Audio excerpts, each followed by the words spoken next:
Scientology. The word is bewildering to many Americans, and to others, it is highly controversial.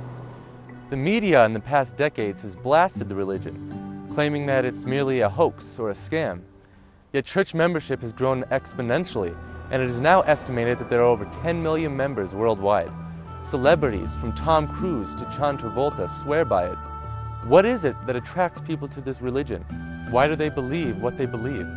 Where did it originate, and how can it affect you in your future? Today, I embark on a journey to answer these questions and more. Please join me as I go into Scientology, an investigation.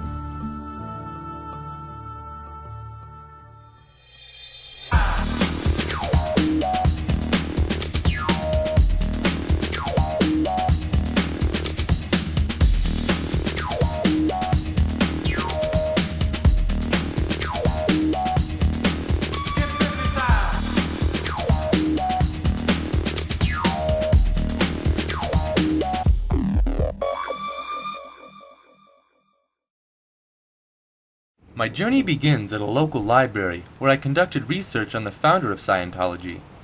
His name was L. Ron Hubbard, and he is the central figurehead to his Scientological followers.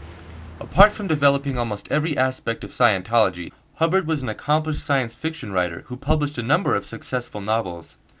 Hubbard based his religion from a book he wrote in 1950 titled Dianetics. He claimed that Dianetics was an alternative to conventional psychotherapy, which could increase intelligence and eliminate unwanted emotion. The book received harsh evaluations from the media, and prominent medical experts claimed that it contained no empirical evidence whatsoever. Fellow author veteran Jack Williamson described Dianetics as a lunatic revision of Freudian psychology that had the look of a wonderfully rewarding scam. Despite the scathing reviews, however, Dianetics sold an astonishing 150,000 copies in its first year of publication, and is still used as a teaching tool in the Church of Scientology. I was astounded to uncover a letter in the 1960s. In it, Hubbard writes to his wife, saying that I've been drinking lots of rum and popping pinks and grays. What's especially concerning is that this is the period where he wrote many of his Scientological doctrines, as well as other science fiction works. Then again, haven't highly influential authors from Edgar Allan Poe to Oscar Wilde written some of their best works while addicted to drugs? Perhaps there was more to this L. Ron Hubbard than I originally thought. Unfortunately, the truth behind Scientology is reserved for high-ranking church members, known as operating thetans. In order to achieve this level, you must donate hundreds of dollars to the cause.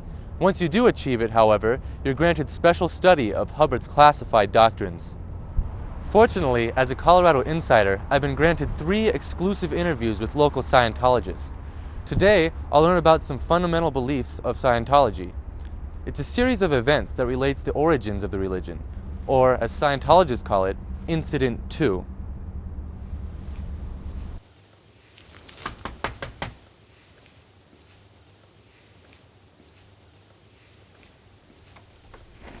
Hey ma'am, I'm here for the Scientology interview I spoke to you earlier this week. Could I just take a few minutes of your time? Well, what are you talking about? I said no cameras, and that's exactly what I meant. Well, I thought I had spoken to you earlier this week. We did speak earlier this week, and I thought I made it perfectly clear there was to be no video camera. Well, it's just so we can document it, to share it with the public. Absolutely not. You can get out of my property, get out of my face. Ma'am, please. No, get out. No photography.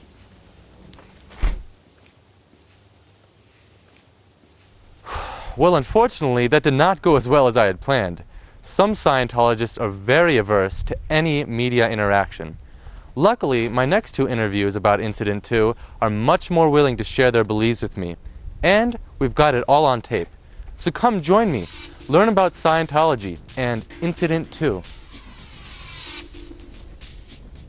75 million years ago, there was a galactic dictator known as Xenu.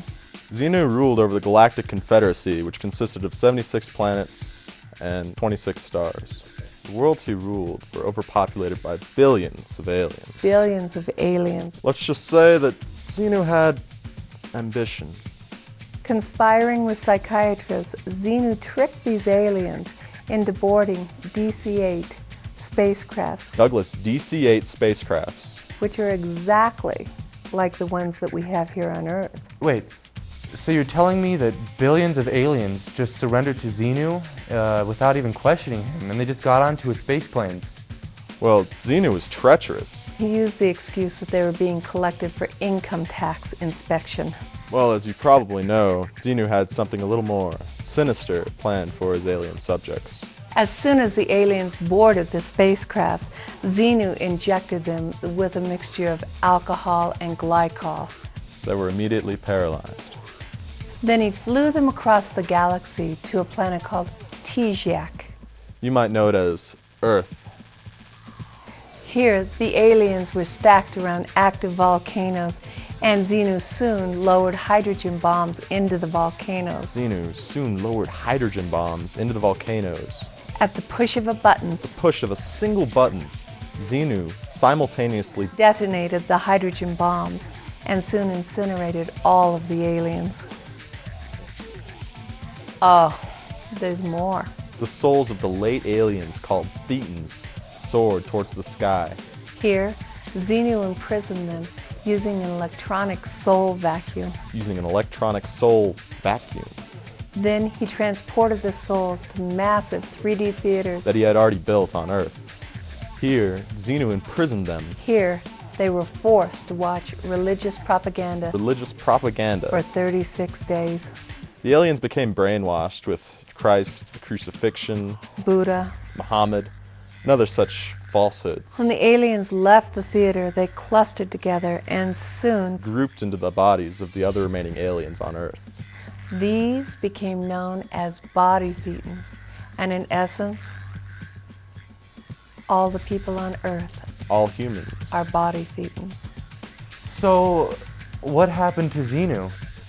A group of freedom fighters, known as the Loyal Officers, finally defeated Xenu and imprisoned him in a mountain. They used a force field powered by an eternal battery to keep him imprisoned in the mountain. After all that, what's the purpose of Scientology? In order to reach a level of free thinking, we Scientologists seek to release the Thetans from our bodies. As more and more Thetans are released, you become, in turn, more and more enlightened. Thus, reaching a higher OT level. A higher state of thinking.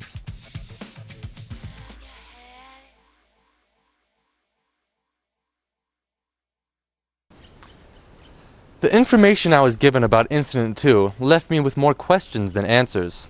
What about these mind powers I've read about in Dianetics by L. Ron Hubbard? I go back to the home of Jonathan Baker to investigate. Now, you're at a particularly high level for your age. I've read that at OT level 5, you're able to have limited control over matter and energy. Is there any way you could give me a small display of this power? Well, I'm not allowed to publicly display this, but if you join the church, I'll see what I can do. Really? Not even like a push or just something small like that? That would be great. Well, I could show you, but I'd have to kill you. Seriously.